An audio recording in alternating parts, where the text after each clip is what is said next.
dengan bangga mempersembahkan serial Sandiwara Radio Misteri Mak Rompang.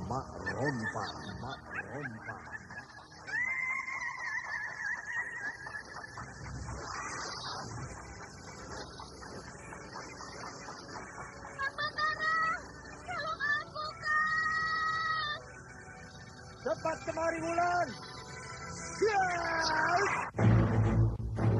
Mak Rompang, kisah bangkitnya kembali setiap 200 tahun. Seorang anak manusia yang dapat berganti wajah dan wujud. Terkadang menjadi seorang gadis cantik teramat cantik. Terkadang menjadi seorang nenek tua renta buruk rupa yang selalu menimbulkan prahara dan malapetaka mengerikan bagi umat manusia.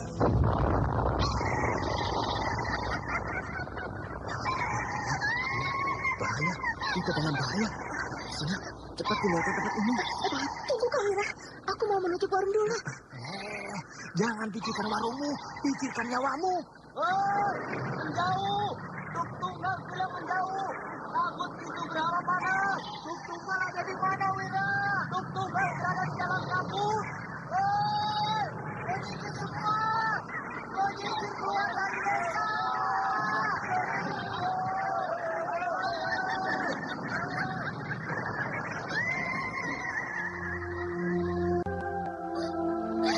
Kang Batara bicara sungguh-sungguh. Iya, karena saya mencintaimu, Wulandari. Mak Rompang diselingi pula tawaria penuh canda serta kisah cinta kasih yang penuh dengan liku-liku kehidupan dari dua insan manusia.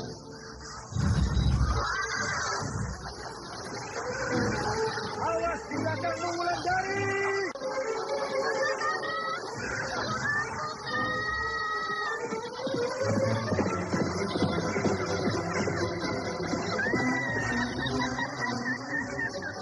Celaka, Wulandari dibawa lari Mak Rompang.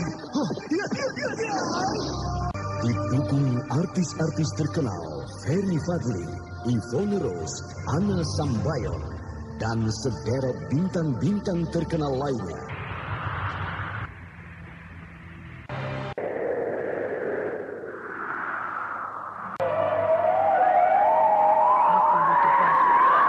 Baik, permintaanmu aku penuhi. Karena aku sudah hadir di dunia ini. Terima kasih, Mak Rompang. Ikutilah episode kelima, Penunggu Karang Bolong. Penunggu Karang Bolong. Penunggu Karang Bolong. Penunggu Karang Bolong.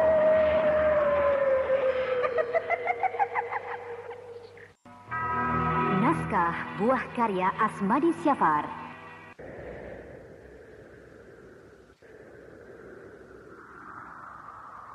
Seri yang ke-13 ini didukung oleh Naryo sebagai Kisabrang, Aris sebagai Kisono Keling, Ana Sambayon sebagai Mak Rompang, dibantu oleh Pegis dan Ani. Pembawa cerita Neni Sumardi, teknik dan montase Indra Mahendra dengan sutradara Denny Denhas. Pada kisah yang lalu diceritakan, Batara tampak gelisah. Di dalam dirinya sedang berkecamuk rasa penyesalan. Apalagi ketika Ki Mujur datang dan mengatakan bahwa dia telah melakukan kesalahan terhadap Wulandari. Sama seperti yang pernah dilakukan Ki Mujur puluhan tahun yang lalu. Anda sekarang masih mendengarkan Sandiwara Radio di channel Memori 80. Sore, walau tempat yang tenang itu tetap tenang seperti sedia kala, namun hati gadis itu bergemuruh bagaikan badai. Wulandari sangat rindu untuk bertemu dengan Batara. Hanya sepilah yang menahannya untuk tidak pergi menemui Batara. Pergi menemui Batara berarti hilang harga dirinya, hilang di hadapan laki-laki itu. Tapi kalau tetap bertahan di padepokan Telaga Sore, maka rindunya terhadap kekasihnya itu tidak tertahankan. Apakah masih jauh, Kisabrang? Sudah hampir sampai, Kisono Keling. Di mana sebenarnya istana Ratu Kemuntung itu? Apakah Kisono Keling sudah letih? Belum. Sudah tidak ada lagi rumah nelayan di tepi pantai ini. Tapi belum juga kita sampai ke istana Nyai Kemuntung. Kalau Kisono Keling sudah letih, sebaiknya kita istirahat dulu di bawah pohon kelapa itu. Iya, baiklah. Aku sudah tidak tahan terkena terik matahari ini. Apalagi terkena angin laut yang terasa panas menerpa muka. Nah, Kisono Keling, di sini kita bisa duduk melepaskan lelah. Iya. Sebenarnya di mana istana Nyai Kemuntung itu, Ki Sabrang? Sudah dekat. Tapi, kenapa Kisono Keling bertanya terus? Sudah 2 hari 2 malam kita berjalan. Belum juga sampai ke istana itu. Padahal kalau aku tanya, pasti dijawab sudah dekat atau sebentar lagi sampai. Iya, tapi sekarang benar-benar sudah dekat. Betul begitu. Aku tidak pernah bohong pada Kisono Keling. Tapi selama dalam perjalanan ini, kau selalu bohong. Kau selalu bilang sudah dekat. Maaf, Kisono Keling. Bagiku ya memang dekat. Mungkin karena aku sudah sering datang ke istana itu. Sedangkan bagi Kisono Keling tentu sangat jauh. Karena Kisono Keling belum pernah datang ke istana itu. Ya, tapi kalau ditempuh perjalanan 2 hari 2 malam belum juga sampai, maka itu bukan dekat namanya, Ki Sabrang, tapi jauh. Ya, tapi sekarang benar-benar sudah dekat. Betul. Kalau begitu, mari kita teruskan perjalanan kita. Apakah Kisono Keling sudah hilang letihnya? Ya, masih belum hilang. Tapi kalau memang sudah dekat, aku jadi semangat lagi. Ayo, kalau begitu. Ayo.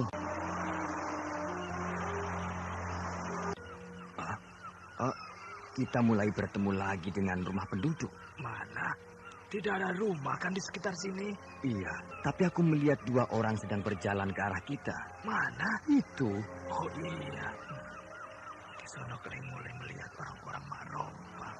Tapi pakaiannya aneh, Ki Sabrang. Siapa? Kedua orang yang sedang berjalan ke arah kita itu. Oh ya? Sialan. Dia sudah bisa melihat orang-orang Marompang, sedangkan aku belum bisa. Jadi aku tidak tahu pakaian mereka itu seperti apa. Sebentar lagi kau juga bisa melihat apa yang dia lihat, Sabrang. Aku mendengar suara Marompang berbisik di telingaku. Mereka sudah semakin dekat, Ki Sabrang. Iya. Mereka sudah semakin dekat. Nah, kini baru aku bisa melihat kedua orang ini. Ya, mereka memang berdoa. Sedangkan pakaiannya agak aneh dibandingkan orang-orang biasa. Ya, pakaian mereka serba putih. Bahkan ikat kepala mereka juga putih. Pada ikat kepala mereka ada lambang burung gagak. Kenapa mereka tidak menegur kita, Ki Sabrang? Ya, karena kita tidak mereka kenal. Tapi kedua orang itu kan tadi sudah tersenyum pada kita. Ya, itu menandakan mereka ramah. Berdirilah di bawah karang bolong itu, Sabrang, dan menghadaplah ke laut. Maka kalian akan melihat jalan menuju istanaku. Iya. Ada apa, Ki Sabrang? Tidak. Sebentar lagi kita akan sampai ke istana Nyai Kemuntung. Aku belum melihat tanda-tanda sebuah istana. Mari kita berdiri di bawah karang bolong itu. Untuk apa? Ya, supaya kita bisa melihat istana Nyai Kemuntung. Aneh. Nah, berdiri di sini. Di sini? Iya. Mana istana itu? Ya, sebentar lagi akan tampak.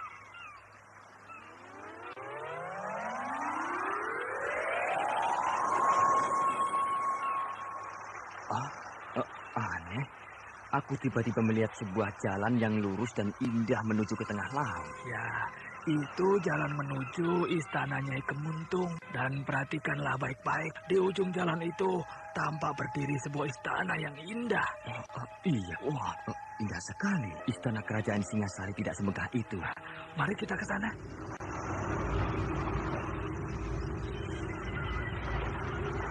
Ki Sabrang dan Kisono Keling berjalan di jalan yang lurus dan bagus. Ki Sabrang di depan, sedangkan Kisono Keling berjalan di belakangnya. Keduanya diam tidak berkata-kata, seolah-olah terpukau dengan keindahan jalan yang sedang mereka tempuh. Jalan itu beralaskan batu pualam yang indah mengkilat, sedangkan angin bertiup sepoi-sepoi menerpa muka mereka. Yang tidak habis pikir bagi Kisono Keling, kenapa tiba-tiba jalan itu ada? Kenapa di sepanjang tepi jalan itu tumbuh pohon kemboja yang sedang berbunga lebat? Sementara bunga-bunga kemboja itu gugur bagi hujan gerimis menyerami tubuh mereka berdua. Setelah agak lama menempuh jalan yang lurus dan indah, keduanya sampai di pintu gerbang istana. Dua prajurit bersenjatakan tombak mengawal pintu gerbang itu. Maaf Kisabrang, siapakah ini? Dia tamu Nyai Kemuntung. Siapa namanya? Kisono Keling. Mana tanda dari Nyai Kemuntung? Lihat di lengan kirinya. Ada gambar kembang kamboja di lengan kiriku. Siapa yang mengabar ini? Ya, silahkan masuk. Ya, terima kasih. Tunggu Kisabrang. Ada apa Kisono Keling? Kenapa tiba-tiba gambar ini ada di lengan kiriku? Nanti kita bicara. Sekarang kita masuk dulu. Iya. Ini ruangan apa? Kenapa Kisono Keling? Ruangan sangat bagus. Aku belum pernah melihat ruangan istana sebagus ini. Ini ruang pertemuan. Balai Rum. Iya. Dia tidak melihat bahwa ruangan ini sebenarnya menyeramkan. Ruangan ini pengap. Di mana-mana tampak asap kemenyan. Sedangkan di tiap-tiap dinding ada penjara yang dihuni oleh manusia-manusia yang sudah tinggal tengkorak. Iya, Kisabrang. Aku mau tanya. Iya. Siapa yang menggambarkan bunga kamboja ini di lengan kiriku? Aku. Kau Kisabrang? Kapan? Ya, ketika Kisono Keling sedang tidur kemarin sore. Aku tidak pernah tertidur di dalam perjalanan ini. Pernah. Mungkin Kisono Keling lupa. Masa aku lupa? Dia tampak bingung, tapi tidak apa-apa. Malah bagus supaya dia anggap aku adalah orang berilmu. Padahal yang menuliskan bunga kamboja itu di lengan kirinya adalah dua orang yang berpapasan di tepi pantai tadi. Hanya dia saja yang tidak sadar. Apa maksud gambar bunga kamboja ini? Ini hanya Anda sekarang masih mendengarkan Sandiwara Radio di channel Memori 80. Hanya orang-orang yang diberi lambang bunga kamboja di lengannya. Apakah kau juga punya lambang bunga kamboja di lenganmu, Kisabrang? Punya? Ini. Gambar bunga kamboja di lengan Kisabrang lebih bagus. Bahkan tampak seperti betul-betul hidup. Apakah digambar oleh kedua orang yang kita temui di tepi pantai tadi juga? Tidak. Ini sudah lama dan digambar oleh Nyai Kemuntung sendiri. Berarti Kisabrang punya hubungan khusus dengan Ratu Nyai Kemuntung? Iya. Hubungan apa? Nanti saja. Biar nanti Nyai Kemuntung yang menjelaskan pada Kisono Keling. Iya. Semoga Nyai Kemuntung bersedia menjelaskannya. Sekarang kita menunggu apa, Ki? Menunggu Ratu Nyai Kemuntung. Di mana? Di sini. Kisono Keling mau bertemu dengan Kanjeng Ratu, kan? Iya. Saya Dayang Kanjeng Ratu. Kanjeng Ratu berpesan supaya Kisono Keling dan Kisabrang menunggu di sana. Iya. Kemana kita, Ki? Ke sana. Ayo. Iya. Rupanya ini adalah tempat menerima tamu-tamu agung. Ini ruang penyiksaan. Bukan tempat menerima tamu-tamu agung. Hanya Kisono Keling sudah berubah pandangan matanya. Itu singgasana Ratu Nyai Kemuntung? Ya, itu singgasana Ratu Nyai Kemuntung. Padahal yang dia lihat itu bukanlah singgasana, tapi tiang gantungan. Mari Kisono Keling, kita duduk di lantai. Sebentar lagi Ratu Nyai Kemuntung akan muncul. Iya. Kenapa tidak ada seorang prajurit pun di dalam istana ini? Ya, saya tidak tahu Kisono Keling.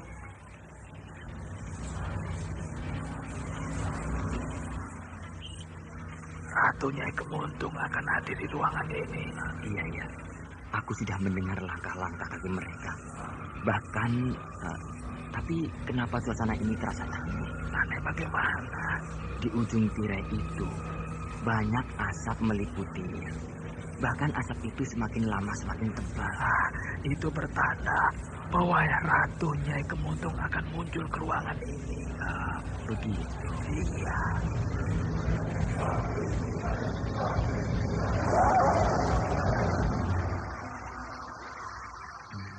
Ini Ratu Nyai Kemuntung, Kisabrang? Iya. Kenapa dia memakai tongkat? Apakah dia sudah tua? Ratu Nyai Kemuntung sedang memperhatikan kita. Mana? Itu. Aku tidak bisa melihat wajahnya. karena dia memakai topeng. Ratu Nyai Kemuntung sedang menuju singgasana.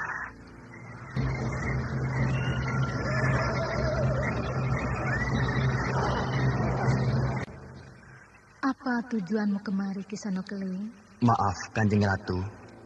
Saya datang kemari pertama-tama untuk mengadakan kunjungan kehormatan, sekaligus memperkenalkan diri. Kau kan Panglima Perang Singasari yang bertugas untuk merebut Lubuk Kuntilin? Bukan merebut, Kanjeng Ratu, tapi ingin menyadarkan masyarakat bahwa kami datang ingin membebaskan mereka dari belenggu Raja Dharmasraya. Pandai kau bicara. Padahal tujuanmu untuk menguasai kerajaan Dharmasraya ini bukan? Maaf, Kanjeng Ratu. Pesan Raja besar kami adalah untuk menjalin persahabatan dengan seluruh rakyat di sini. Lalu apa maksudmu yang sebenarnya datang ke istanaku ini, Sono Keling? Saya datang kemari ingin mengajak Kanjeng Ratu untuk bersama-sama menggempur Raja Dharmasraya. Yang lain itu, Kanjeng Ratu. Bagus, bagus. Kau dan aku satu tujuan. Bahkan aku tidak suka dengan cecunguk-cecunguk yang membela raja itu. Aku harus membasminya sampai habis. Kalau begitu, saya dan pasukan saya bersedia membantu Kanjeng Ratu Nyai Kemuntung untuk membasmi mereka. Aku tidak butuh bantuanmu. Aku bisa membasmi mereka sendiri.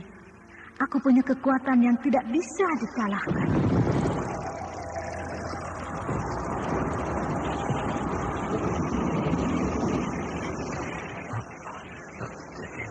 Ki Sabrang, kenapa tiba-tiba terjadi gempa? Kanjeng Ratu Nyai Kemuntung marah. Marah pada siapa? Marah pada Kisono Keling. Gempa makin terasa. Semua mulai bergoyang. Bahkan Kisono Keling sudah terhuyung ke sana kemari. Sedangkan yang lain tetap diam di tempat masing-masing. Seolah-olah Kisono Keling sedang diuji oleh Ratu Nyai Kemuntung.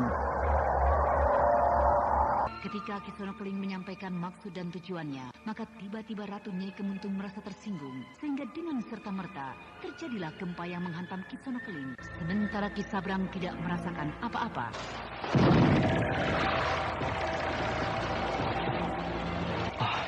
Bagaimana ini?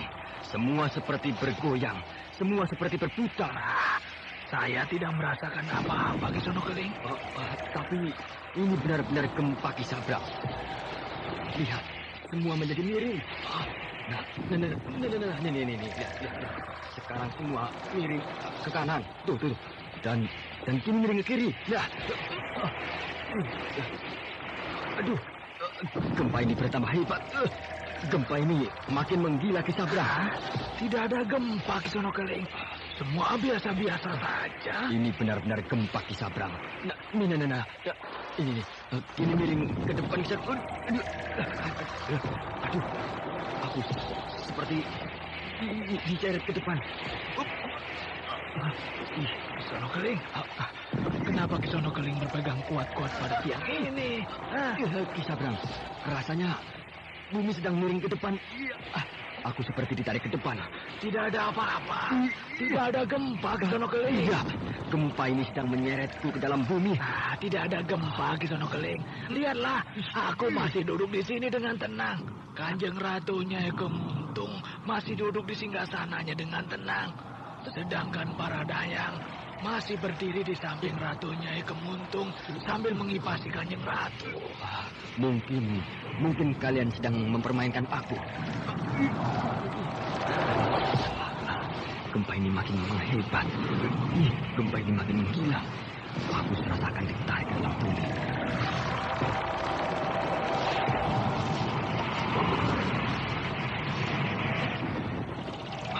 Tidak, aku tidak boleh kalah.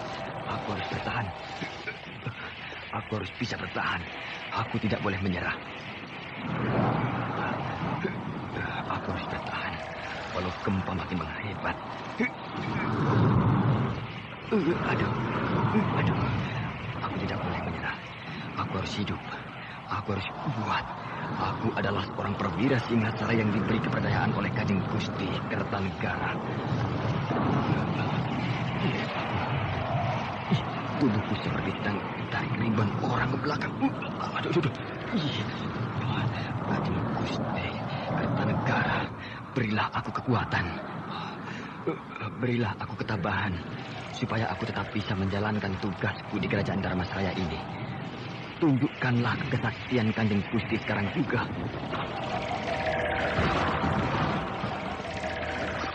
Kau ternyata adalah seorang perwira yang tangguh, Kisana Keling.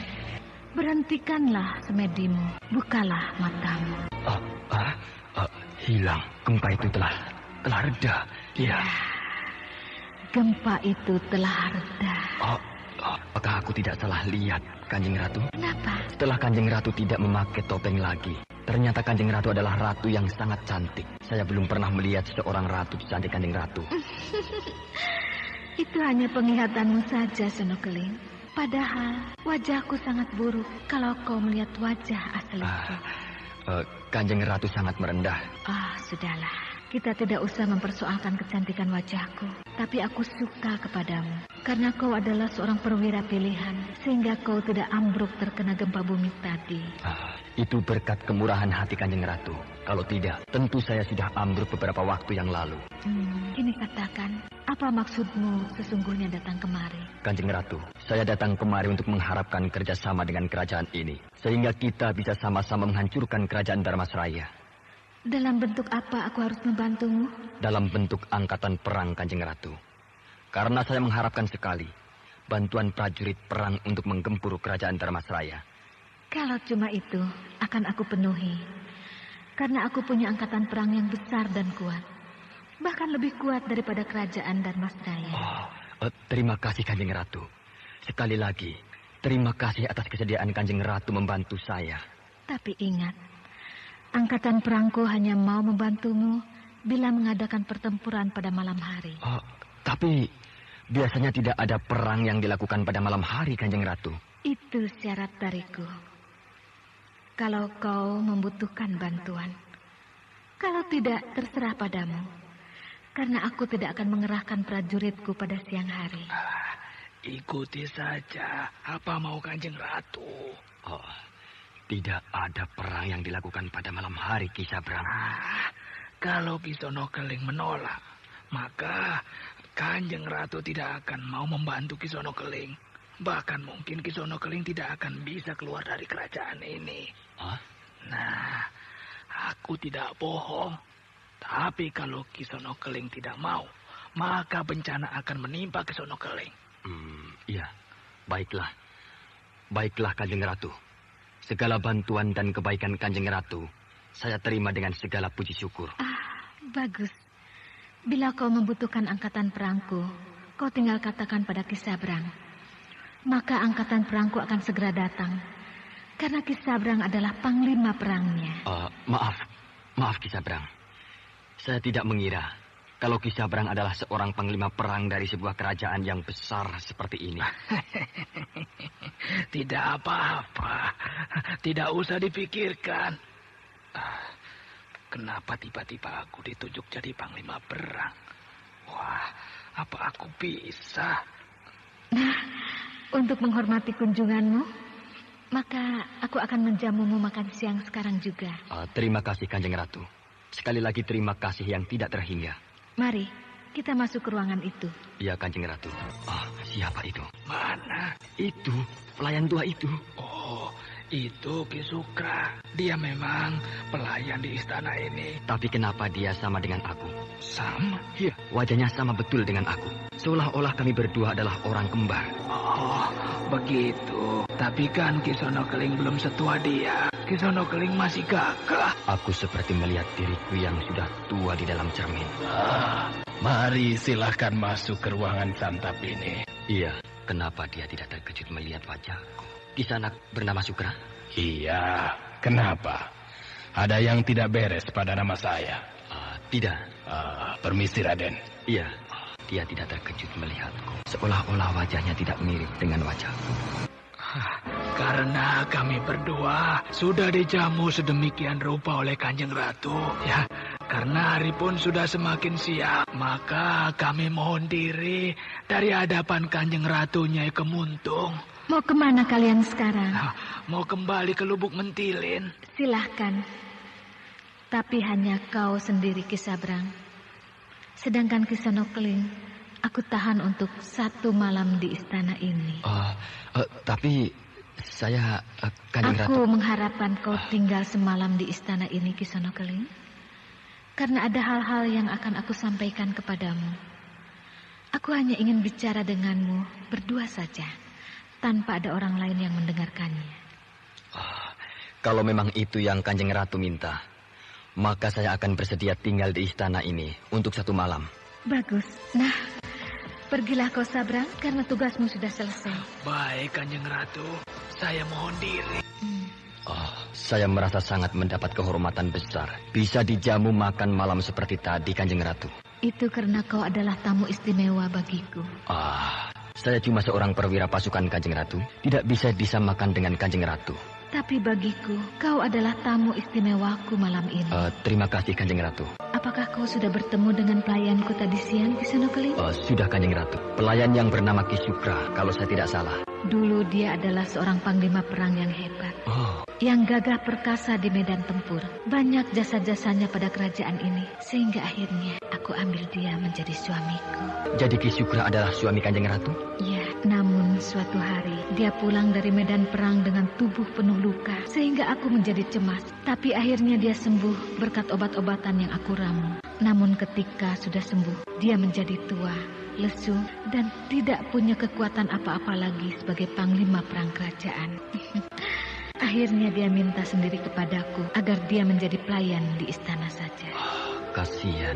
Bahkan dia juga mengundurkan diri sebagai suamiku karena dia sudah merasa tidak pantas. Dia merasa malu karena aku masih sangat muda, sedangkan dia sudah sangat tua. Kasihan sekali. Padahal sebenarnya tidak apa-apa, kan Kanjeng Ratu? Ya, tidak apa-apa. Hanya dia saja yang tidak bersedia lagi menjadi suamiku. Bodoh juga Ki Sukra itu. Punya istri secantik ini tidak mau. Kalau aku, akan aku tubruk terus. Kau suka duduk di teras istana ini, Sono Keling? Iya, saya suka sekali, Kanjeng Ratu. Bahkan saya merasa mendapat kehormatan besar. Bisa duduk berdua dengan Kanjeng Ratu. Kau ternyata orang yang menyenangkan diajak bicara. Kau suka melihat cahaya bulan itu menyinari istana ini, Sono Keling? Iya, suka Kanjeng Ratu. Belum pernah saya melihat cahaya bulan yang begini indah. Kalau begitu, kau adalah orang yang menyukai keindahan. Kalau boleh saya mengajukan pertanyaan, Kanjeng Ratu. Tanyalah, selagi hatiku sedang bahagia seperti malam ini. Berapakah kira-kira Kanjeng Ratu akan mengirimkan pasukan tempur nanti? Sono Keling, pertemuan kita malam ini bukan untuk merundingkan pasukan tempur, tapi kita bicara hal-hal yang tidak ada hubungannya dengan peperangan. Maaf kalau begitu, Kanjeng Ratu. Aku tidak mau malam yang indah ini dirusak dengan pembicaraan-pembicaraan yang mengerikan. Kita bicara hal-hal yang menyenangkan kita berdua saja. Baik Kanjeng Ratu. Maafkan saya. Sudah, lupakan saja. Jadi, untuk apa aku diundangnya bertemu malam ini? Kau tahu, Sono Keling, bahwa kau adalah orang yang aku tunggu-tunggu. Maksud Kanjeng Ratu? Kau mirip dengan bekas suamiku yang bernama Ki Sukra itu. Tapi kau lebih gagah dari dia. Kau lebih hebat dari dia. Ratu Nyai Kemuntung bicara soal-soal pribadi. Tapi bukankah ini saat-saat yang aku tunggu? Betul kan? Kau sangat mirip dengan Ki Sukra? Iya, Kanjeng Ratu. Memang kami berdua sangat mirip. Maukah kau menggantikan tempat Ki Sukra, Sono Keling? Betul apa yang aku duga. Kanjeng Ratu ini mulai jatuh cinta padaku. Kenapa kau diam, Sono Keling? Saya adalah tamu di sini, Kanjeng Ratu. Jadi saya tidak bisa menolak permintaan Kanjeng Ratu.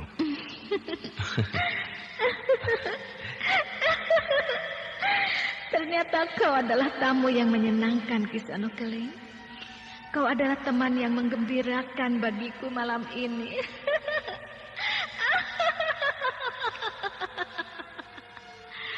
Untuk itu, mari aku jamu kau minum di kamarku, Ki Sono Keling. Apakah saya tidak terlampau hina memasuki kamar Kanjeng Ratu? Kenapa hina? Kau akan aku angkat menjadi suamiku. Kau adalah orang yang berhak atas segala-galanya nanti di istana ini, Ki Sono Keling. Terima kasih, Kanjeng Ratu. Beribu-ribu terima kasih. Kalau saja aku sudah menjadi suaminya, maka Ki Sabrang tentu akan tetap di bawah perintah. Ki Sonokeling dan Nyai Ratu Kemuntung berjalan meninggalkan serambi istana. Anda sekarang Mereka masih berjalan menuju mendengarkan kamar pribadi Sandiwara Ratu Radio Nyai di Kemuntung. channel Sementara Memori bulan 80. tiba-tiba meredup cahayanya, malah menjadi gelap. Bahkan tanda-tanda akan hujan pun mulai tampak. Silahkan duduk. Iya Kanjeng Ratu, kamar ratu ini sangat besar dan indah. Aku belum pernah masuk ke dalam kamar seorang ratu. Rupanya begini kamarnya. Kini kita rayakan pertemuan kita pada malam hari ini dengan pesta. Kita akan minum minuman yang sangat enak. Hanya dengan catatan, Ki Sonokeling tidak boleh mabuk. Apakah minuman yang akan saya minum nanti adalah minuman yang memabukkan Kanjeng Ratu? Tidak, kalau kau kuat. Nah, ingatlah, tidak boleh mabuk. Karena istana ini tidak memperkenankan seorang pun mabuk. Kalau mabuk, maka seketika itu juga akan diusir dari dalam istana ini. Iya Kanjeng Ratu, aneh juga peraturan di sini. Dan kalau kau tidak mabuk, maka kau akan aku jadikan suamiku. Iya Kanjeng Ratu. Mari kita minum untuk merayakan pertemuan kita ini. Tapi, apakah Ki Sukro tidak keberatan kalau aku nanti menjadi suami Kanjeng Ratu? Yang menentukan di sini adalah aku, bukan Ki Sukra. Nih, buatmu. Terima kasih Kanjeng Ratu. Jari-jari tangannya sangat halus. Aku belum pernah melihat jari-jari tangan sehalus itu. Apa yang kau lihat, Sonokeling? Tidak apa-apa Kanjeng Ratu. Minumlah. Pasti kau suka minuman ini. Iya Kanjeng Ratu. Luar biasa. Minuman ini luar biasa. Rasanya nikmat sekali. Kau suka, Ki Sonokeling? Suka Kanjeng Ratu. Cepat juga kau habiskan minuman ini. Sedangkan aku belum meminumnya. Minuman ini nikmat sekali Kanjeng Ratu. Saya belum pernah meminum minuman seperti ini. Kau mau tambah lagi? Mau Kanjeng Ratu. Wajahnya dekat sekali dengan aku. Alangkah cantiknya, alangkah cantiknya. Bertambah dekat wajahnya dengan aku, bertambah cantik dia. Sedangkan bau badannya harum sekali. Wangi-wangian apa yang dipakai oleh Kanjeng Ratu ini? Kenapa kau memandangku terus, Ki Sonokeling? Maaf Kanjeng Ratu, saya belum pernah melihat wanita cantik Kanjeng Ratu. Jadi, kau terpesona melihat kecantikan wajahku? Maaf Kanjeng Ratu, saya memang terpesona. Baru secantik ini kau sudah terpesona. Minumlah. Gelasmu sudah penuh. Iya, maaf. Terima kasih Kanjeng Ratu. Minuman ini bertambah nikmat. Kau mau lagi? Mau Kanjeng Ratu. Nah, minumlah. Iya Kanjeng Ratu, terima kasih. Luar biasa Kanjeng Ratu. Saya merasa berada di surga. Kau akan merasa lebih nikmat lagi kalau kau tambah minumanmu. Iya Kanjeng Ratu. Kenapa tiba-tiba semuanya rasa bergoyang? Kenapa tiba-tiba semuanya seperti mau terbang? Dekatkan gelasmu supaya aku bisa menambah minumanmu. Iya Kanjeng Ratu. Apakah aku mulai mabuk? Tidak bisa, aku tidak boleh mabuk. Kalau mabuk, maka aku akan diusir dari istana ini. Minumlah, gelasmu sudah penuh. Iya Kanjeng Ratu. Awas. Kau oleng Ki Sonokeling. Dudukmu oleng. Tidak Kanjeng Ratu. Saya tidak oleng. Saya biasa berlayar dari tanah Jawa kemari Kanjeng Ratu. Tapi saya tidak pernah oleng. Yang oleng itu biasanya kapal saya Kanjeng Ratu. Kapal akan oleng bila kena ombak besar. Oh, begitu. Tapi kau sudah mulai mabuk Ki Sonokeling? Tidak Kanjeng Ratu. Saya tidak mabuk. Saya masih kuat. Saya masih seperti tadi. Kalau begitu, minumlah minumanmu. Karena minumanmu sudah tumpah. Iya. Minuman ini sudah tumpah. Mungkin kapal ini sudah oleng lagi Kanjeng Ratu. Nah, kapal ini mulai miring ke kiri Kanjeng Ratu. Kapal ini oleng ke kiri. Ingat Ki Sonokeling, bila kau mabuk, maka kau akan aku usir dari istana ini. Tidak Kanjeng Ratu, saya tidak mabuk. Saya adalah seorang perwira pasukan. Pantang bagi seorang perwira mabuk di dalam istana yang bagus ini. Kau ingatkan peraturan di sini? Iya, ingat Kanjeng Ratu. Bahkan saya ingat bahwa saya sebentar lagi akan jadi suamimu. Kau mulai mabuk. Tidak, percayalah, saya tidak mabuk. Pengaruh pengawal? Hamba Kanjeng Ratu. Lempar orang ini keluar istana. Baik Kanjeng Ratu. Ayo keluar kau. Ayo. Berani kau menyeret aku, ha? Apa kau tidak tahu kalau aku adalah tamu Kanjeng Ratu? Ha? Kau belum lulus dari ujianku, Kisono Keling. Kau harus aku usir dari istana ini. Jangan begitu Kanjeng Ratu. Bukankah saya akan jadi suamimu? Lempar dia keluar istana, pengawal. Hamba yang mulia Kanjeng Ratu. Keluar kau. Jangan kurang ajar kau. Jangan menyeretku seperti ini. Hei, lancang betul kau. Aku tamu Kanjeng Ratu. Aku tamu Kanjeng Ratu. Aku tamu Kanjeng Ratu.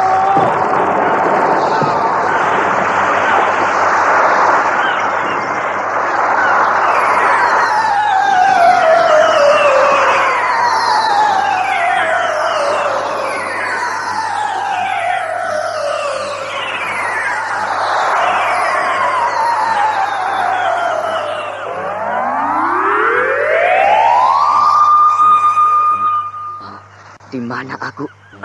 Aku berada di tepi pantai. Kenapa aku sampai tertidur di tepi pantai ini? Badanku basah kena ombak pantai ini. Aduh, badanku terasa sakit semuanya. Di mana aku ini? Bukankah aku tadi berada di dalam kamar Kanjeng Ratu?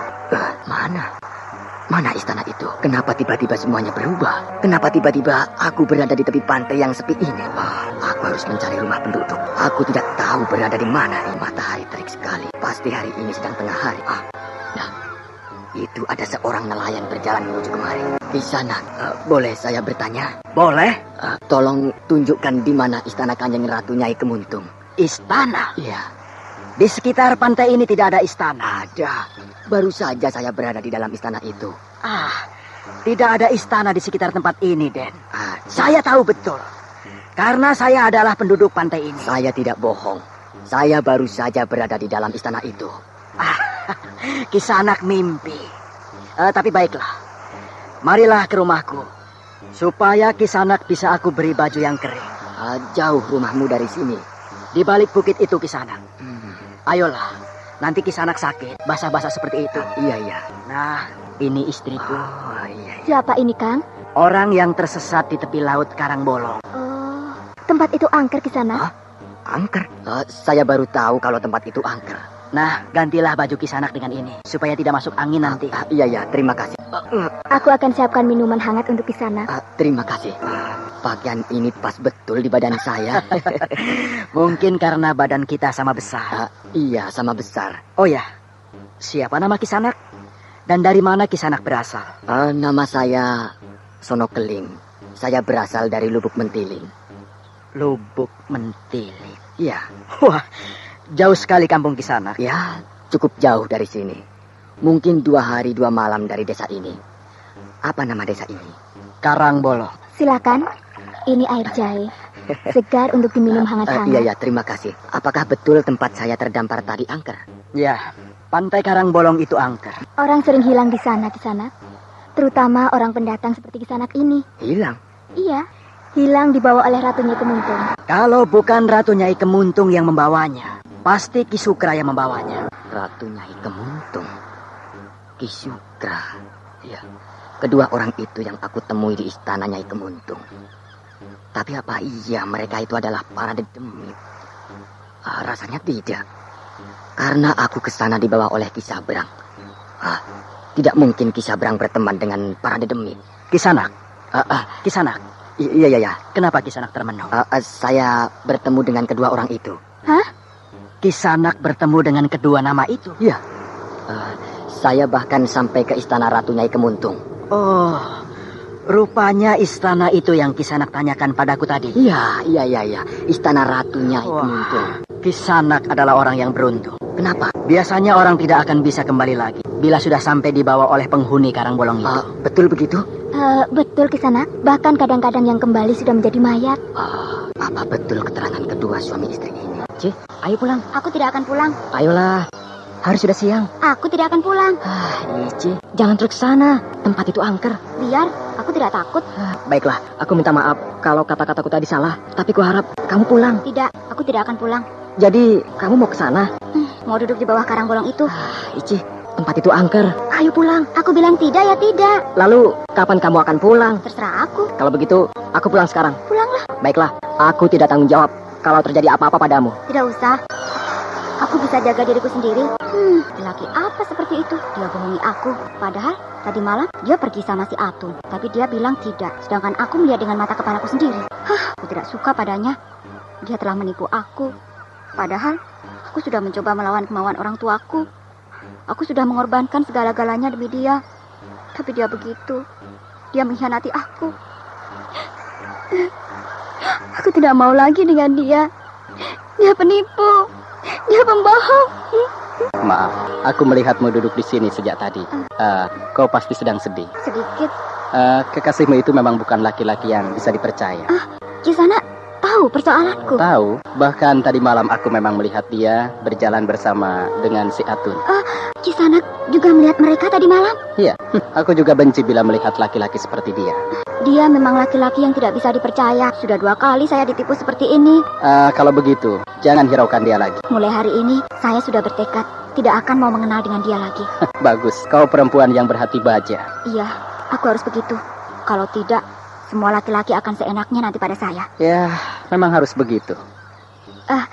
Maaf, saya belum tahu siapa Kisanak ini.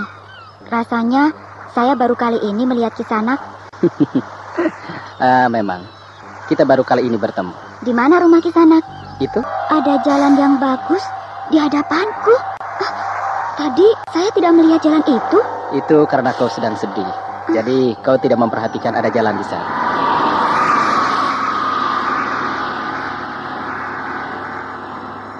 Gadis yang bernama Icih masih terpesona melihat jalan yang terhampar di hadapannya. Lalu sebenarnya tadi yang dia lihat bukanlah jalanan, tapi lautan yang luas. Sementara laki-laki yang mendekatinya itu menatapnya dengan tajam. Laki-laki itu bernama Sukra.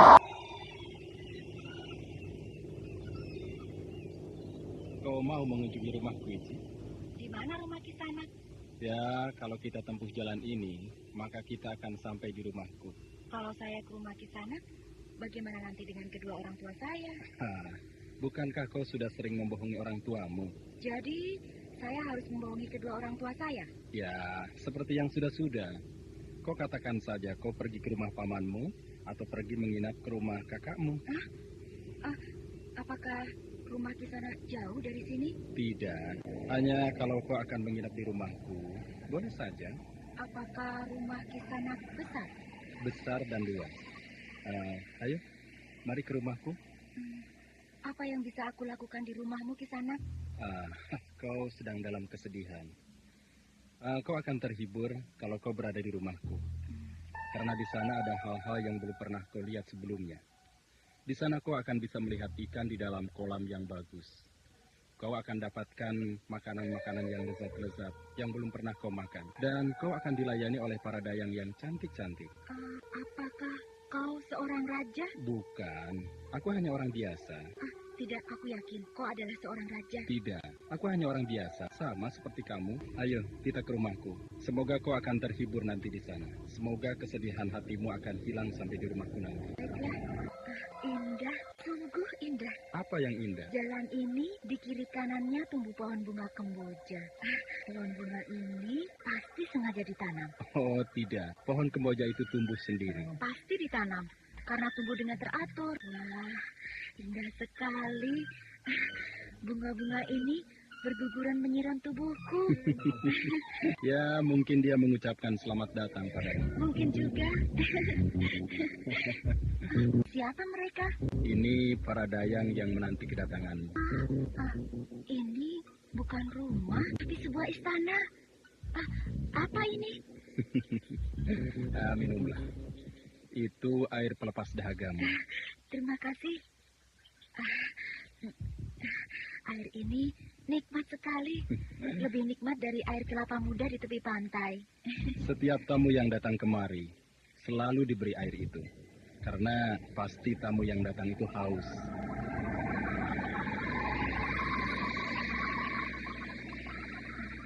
Bunyi apa itu? Wah, tidak ada bunyi apa-apa. Itu, dengarkanlah. Oh, itu. Itu hanya bunyi binatang. Bukan, bunyi aneh. Sudah Kisanak dengar? Sudah. Itu bunyi burung gagak piaraanku. Suaranya menakutkan. Burung gagak itu sudah tua, jadi bunyinya seperti itu. Sudahlah, tidak usah takut. Ayo, mari masuk. Iya. Nah, ini kolam ikan yang aku katakan padamu itu. Ikan apa ini? Itu ular laut. Kenapa? Dia menyerengai kepadaku. Taring-taringnya yang tajam dia perlihatkan padaku. Itu karena dia belum kenal padamu. Tapi kolam ikan ini mengerikan. Banyak ikan-ikan buas yang hidup di dalam kolam ini. Mereka sebenarnya tidak buas. Hanya saja mereka belum kenal. Itu sebabnya mereka tampak buas. Oh, begitu. Cobalah masukkan tanganmu ke dalam kolam itu. Lalu bila ikan-ikan itu datang, usap-usaplah kepalanya. Pasti mereka akan kenal denganmu. Oh, begitu. Ayo cobalah. Tapi aku takut. Tidak apa-apa, percayalah. Baiklah. Nah, itu ikan berkepala merah itu mendekatimu. Jangan takut. Itu ikan kakap. Dia sangat jinak. Tenang-tenang saja. Ayo, usaplah kepalanya. Usaplah, tidak apa-apa. Wah, dia menggeser-geserkan badannya pada tanganku. Ya, itu pertanda dia suka padamu. Memang benar-benar menyenangkan aku datang kemari. Rumah ini bagai istana.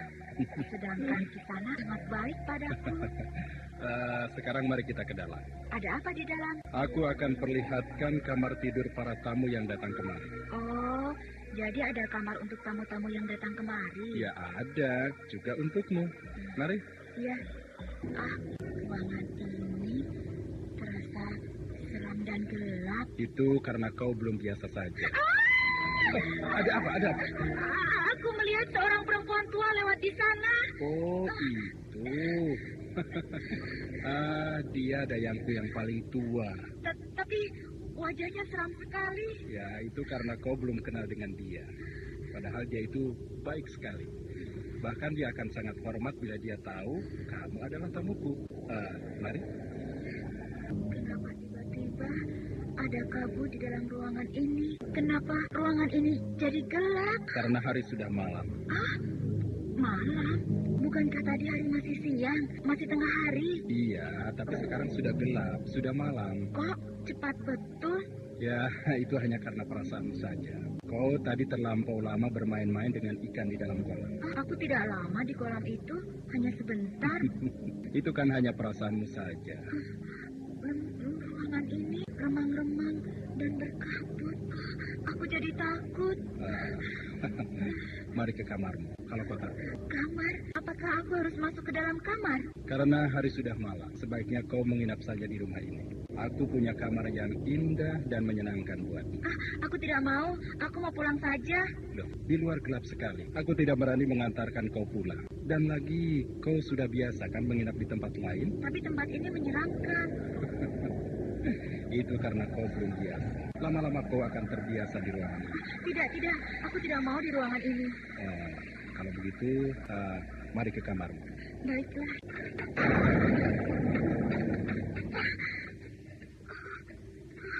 Kenapa tiba-tiba pintu kamar ini dihempaskan keras-keras? Kamar ini sudah terpasang dari luar. Tidak bisa dibuka lagi. Kemana laki-laki yang membawaku kemari tadi? Tidak ada dia di dalam ruangan ini. Aku tidak tahu siapa nama laki-laki itu tadi. Tapi ruangan ini bagus juga. Ini pasti bukan kamar, tapi ruangan pertemuan. Apa itu?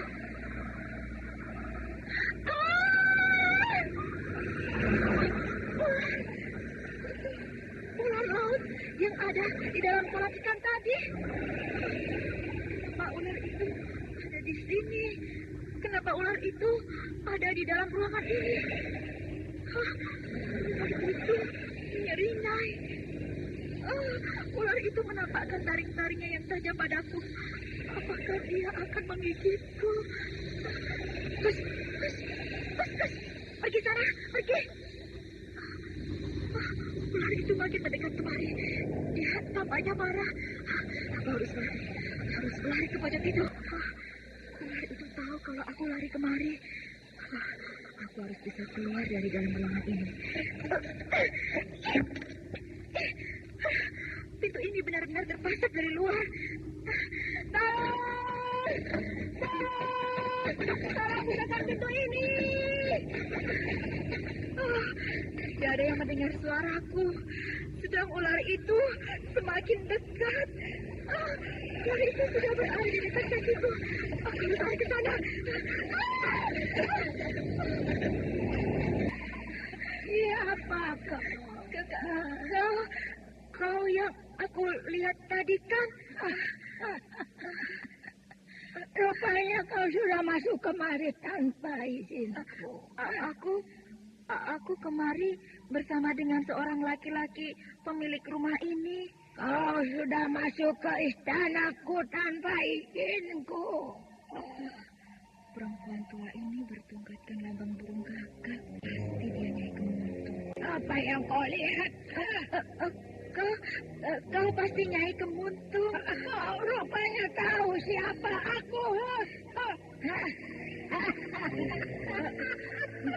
Jadi aku sudah masuk ke tempatmu.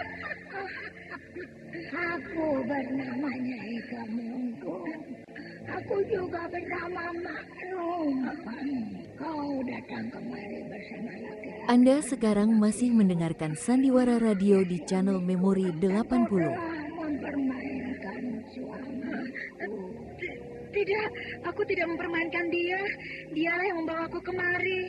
Kau tidak bisa membela diri karena Ki Sukra yang telah mengadu padaku. Aku tidak mempermainkan dia. Aku baru kenal dengan dia.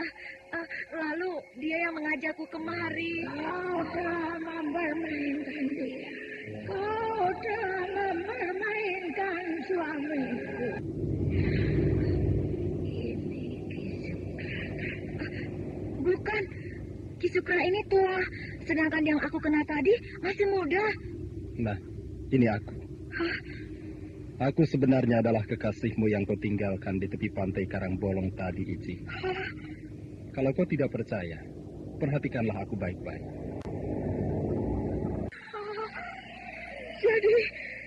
Jadi kau adalah kekasihku? Iya. Kita selama ini sudah memadu cinta, Ici. Tapi kau selalu menyakitkan hatiku. Kau selalu membohongi aku, tapi kau tidak pernah mengaku bahwa kau menuduh aku berjalan dengan perempuan lain. Jadi selama ini aku bercintaan dengan Dedemit Karangbolong. Kurang ajar, kau menghina kami. Aku hukummu. Kau akan digigit oleh ular laut Karangbolong. Gigit dia, hapuskan dia.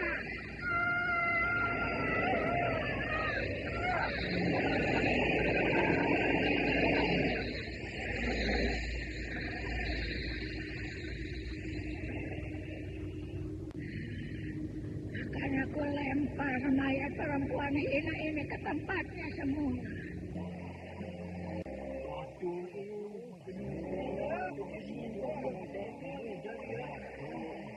Ada apa Kisanak?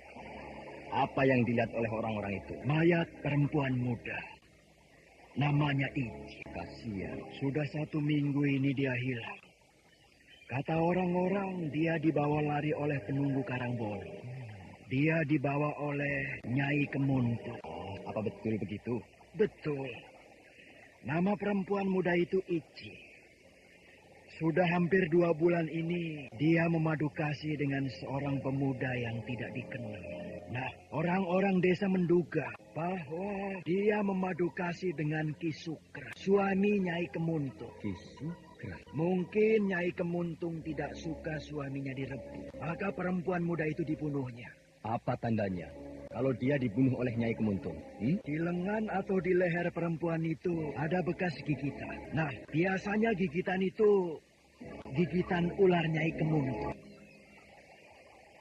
Kisanak untung selamat. Kalau tidak, Mungkin Kisanak bernasib sama seperti perempuan muda yang bernama Ichi itu. Orang-orang masih ramai mengerumuni mayat Ichi yang terdampar di tepi pantai. Baju gadis itu basah kuyup, sementara di kedua lengannya ada bekas gigitan ular laut piaraan Nyai Kemuntung. Kejadian itu membuat Kisono Keling bergidik bulu kuduknya. Karena beberapa hari yang lalu, Kisono Keling sudah berkunjung ke istana Nyai Kemuntung. Bahkan Kisono Keling sudah sempat makan dan minum bersama Nyai Kemuntung. Kini Kisono Keling berpikir, bagaimana caranya supaya dia cepat-cepat bisa meninggalkan desa Karangbolong. Apakah Kisono Keling tidak pernah terlibat makan dan minum dengan Nyai Kemuntung? Iya, saya sudah makan dan minum bersama Nyai Kemuntung.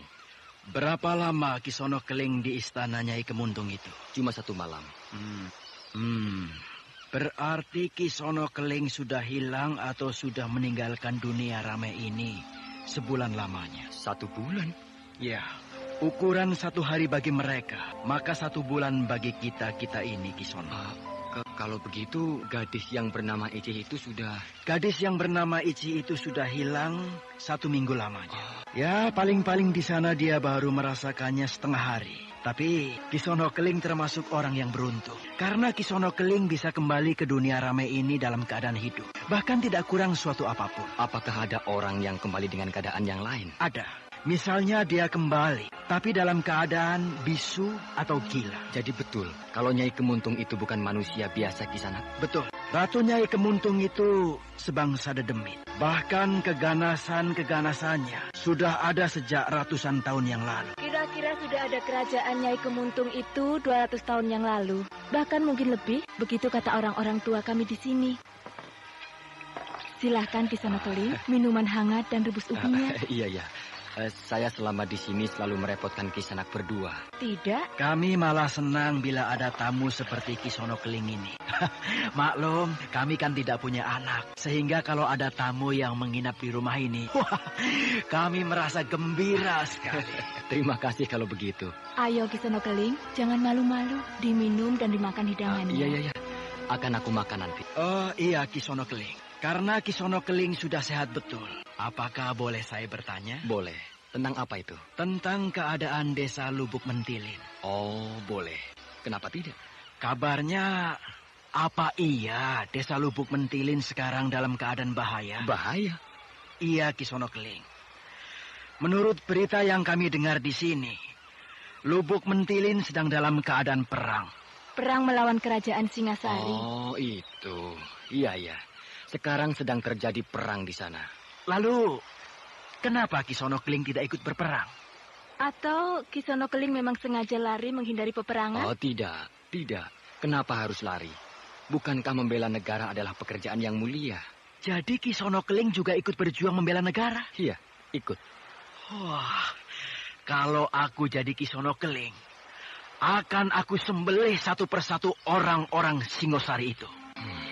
Kau pikir orang-orang Singasari itu kerbau yang gampang disembelih? Apakah Kisono Keling pernah membunuh orang-orang Singasari dalam peperangan? Iya, pernah.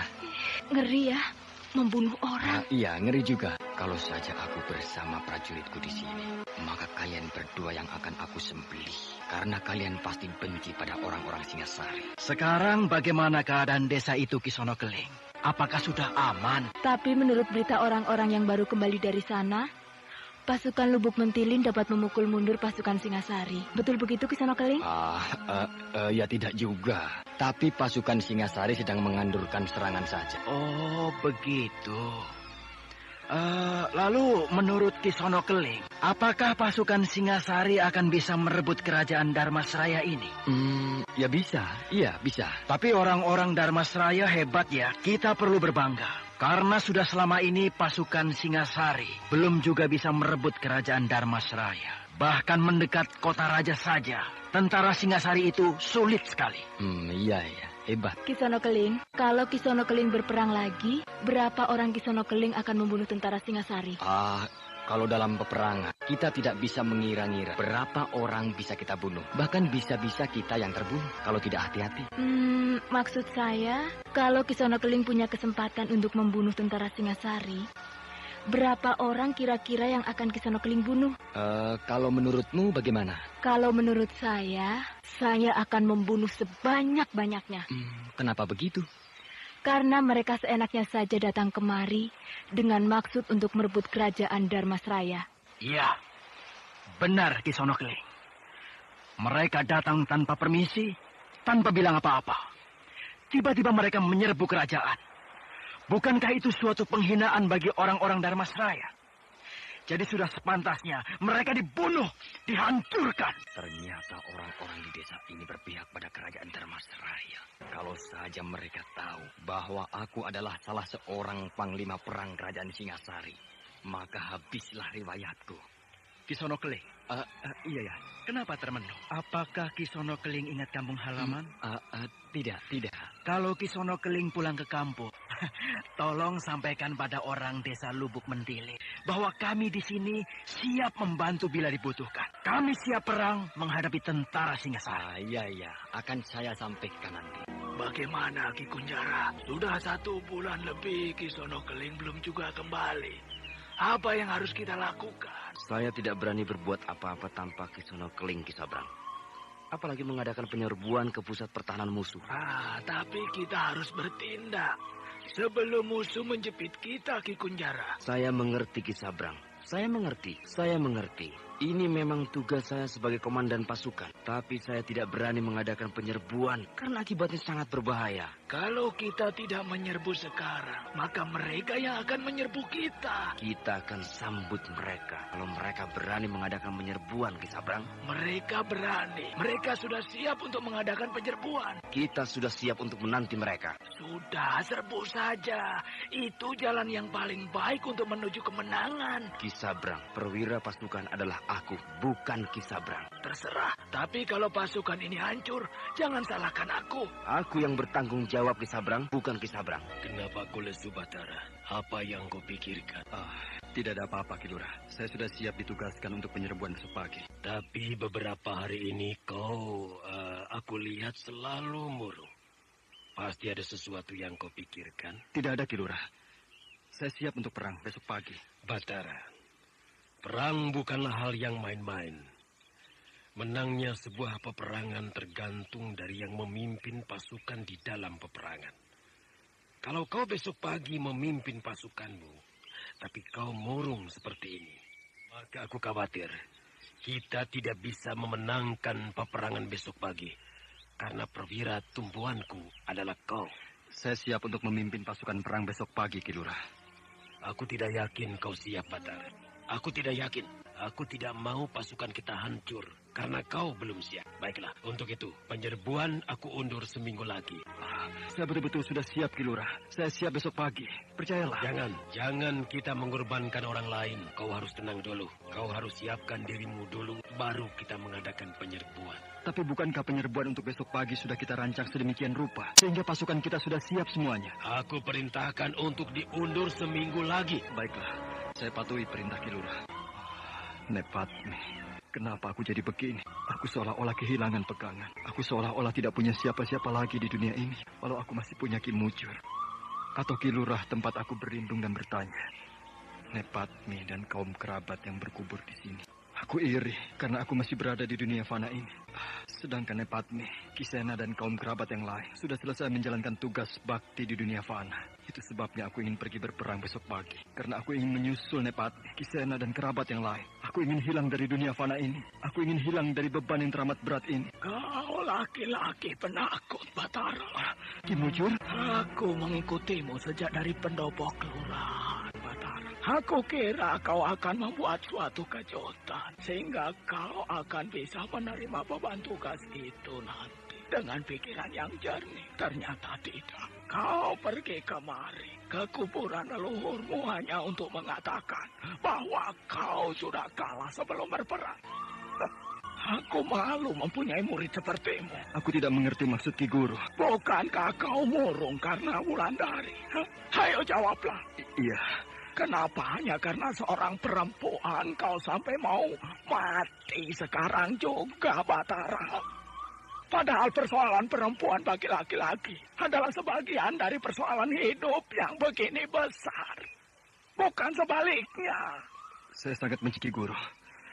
Itu sebabnya kalau tanpa Wulandari, maka rasanya saya tidak punya semangat hidup lagi. Tidak punya gairah hidup lagi. Karena aku sudah bilang padamu, Batara, bahwa kau salah. Salah dalam mengatakan cintamu padanya. Kau berpikir bahwa dengan menunjukkan kerja yang mati-matian, kerja yang tidak ada henti-hentinya pada tugas yang kau emban, kau sudah menyatakan cintamu. Padahal bagi Wulandari justru sebaliknya. Dia menganggap kau menyepelekan dia, mengacuhkan dia. Iya, saya tidak tahu lagi apa yang harus saya lakukan sekarang ini. Bangkit, Batara, bangkit dari kemurunganmu. Itu yang paling penting. Karena kau akan menghadapi peperangan yang besar. Kau akan memimpin pasukan yang butuh bimbinganmu. Salah kau menentukan aturan peperangan, maka ratusan nyawa prajuritmu akan melayang. Tapi saya tidak tahu bagaimana harus bangkit dari kemurungan ini. Batara, kau ini ternyata laki-laki yang tidak jantan. Kau laki-laki yang cengeng, Batara. Kalau kau benar-benar jantan, datang ke tempat Wulandari, lalu tanyakan pada gadis itu, apakah dia masih suka padamu atau tidak? Kalau dia tidak lagi mencintai saya, Ki Guru? Batara, kalau dia tidak lagi mencintaimu, maka tinggalkan dia, tinggalkan. Hadapi tugasmu. Ini yang paling penting. Tugas negara yang tidak kecil ini. Ada saja. Ayo. Datanglah ke sana, Batara, ke Padepokan Telaga Sore. Baiklah, saya akan datang ke sana. Bagus. Kau ternyata masih punya nyali untuk soal cinta ini. Ki Lurah.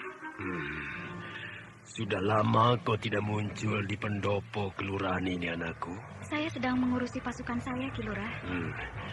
Ada masalah dengan pasukan yang kau pimpin dengan ini? Tidak ada, Ki Lurah.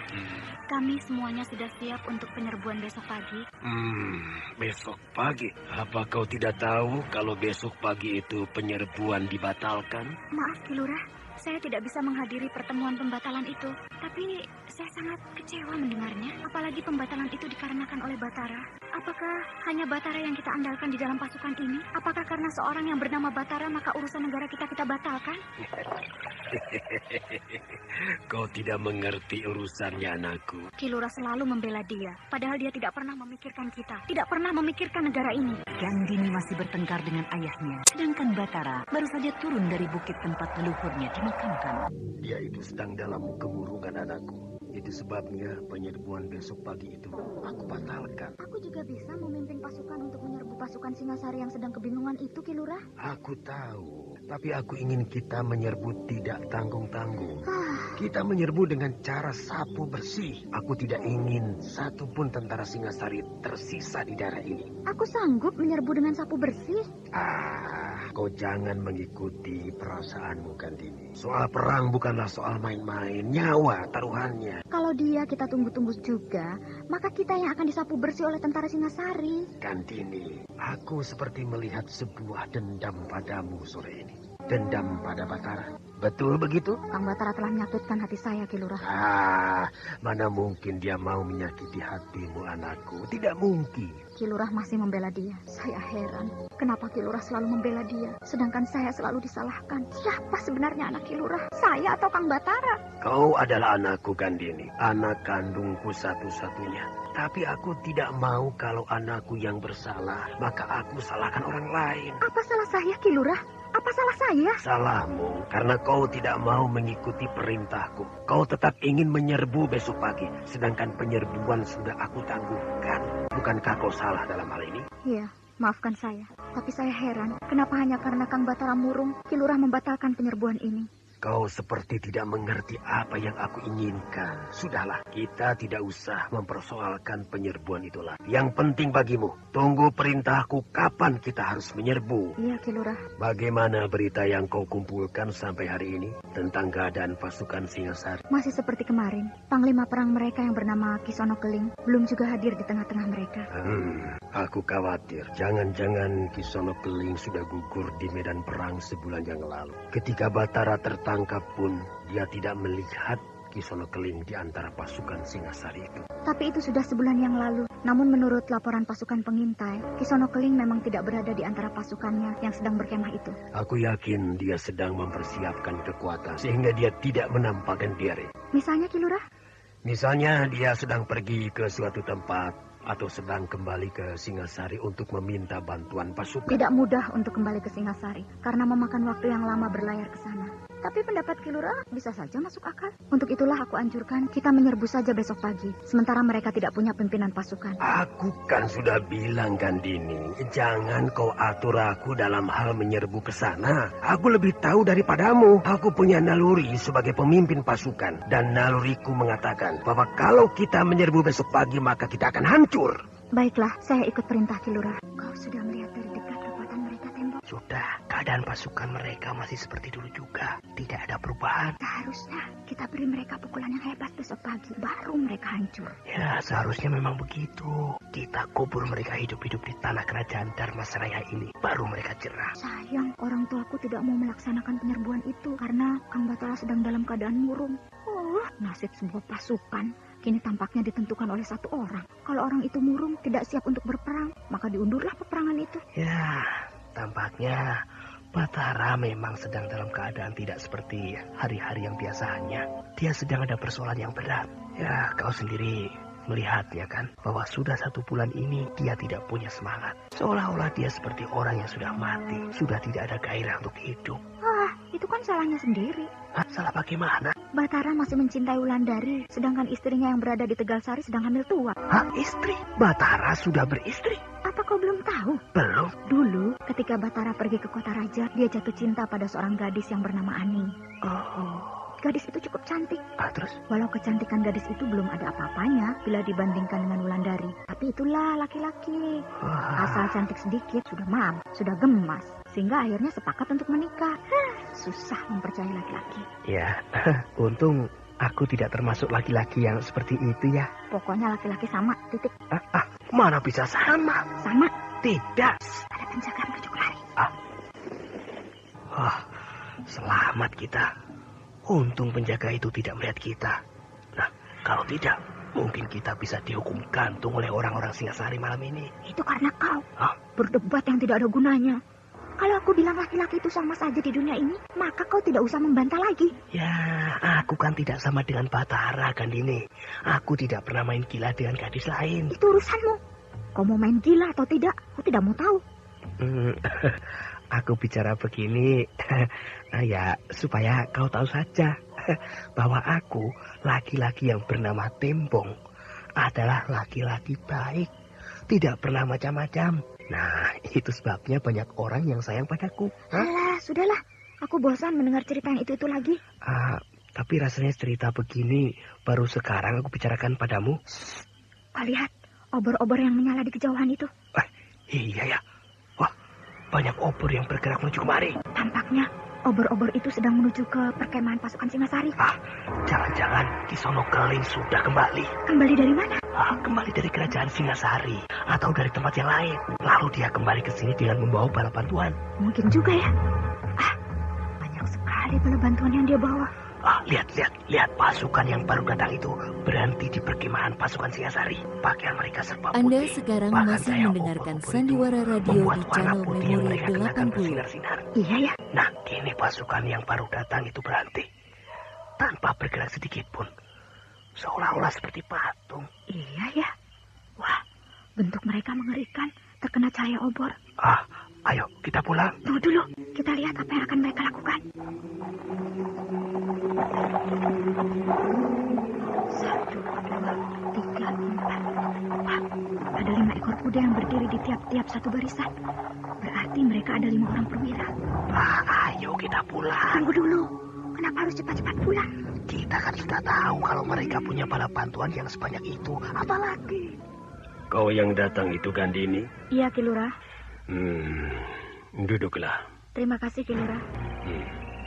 Dari mana kau? Tampaknya kau belum tidur semalaman. Baru pulang dari perbatasan pasukan Singosari, Ki Lurah. Tugas apa yang kau lakukan di sana? Tugas pengintaian. Apa yang sudah kau lihat tadi malam di sana, Gandini? Memang betul apa yang Ki Lurah katakan. Kekuatan mereka berlipat ganda. Hah? Berlipat ganda? Betul, Ki Lurah. Rupanya mereka mengetahui akan penyerbuan yang kita rencanakan. Sehingga tadi malam pasukan bantuan mereka telah datang. Kau bicara sungguh-sungguh, anakku. Betul, Ki Lurah. Berapa banyak pasukan bantuan mereka yang datang itu? Mungkin sekitar 4 atau 5.000 pasukan berjalan kaki. Dari mana mereka dapat bantuan pasukan sebanyak itu? Setiap 1.000 pasukan dipimpin oleh seorang perwira. Celaka. Aku tidak pernah memperkirakan mereka akan punya bala bantuan sebanyak itu. Berbahaya ini. Berbahaya kalau mereka yang mengadakan penyerbuan pagi ini. Untuk itu, saya mohon maaf atas kelancangan saya terhadap Ki Lurah kemarin sore. Ternyata perhitungan Ki Lurah memang tepat. Ya, sudah. Jangan kau pikirkan itu. Sekarang bunyikan bende. Umumkan bahwa kita dalam bahaya. Baik, Ki Lurah. Apa yang harus aku lakukan kalau mereka menyerbu desa ini sekarang? Ki Lurah, betulkah kita dalam bahaya? Kalau tanda bahaya sudah dibunyikan, maka itu tentu artinya ada bahaya. Iya, Ki Lurah. Panglima, tunggu. Saya, Ki Lurah. Tunggu.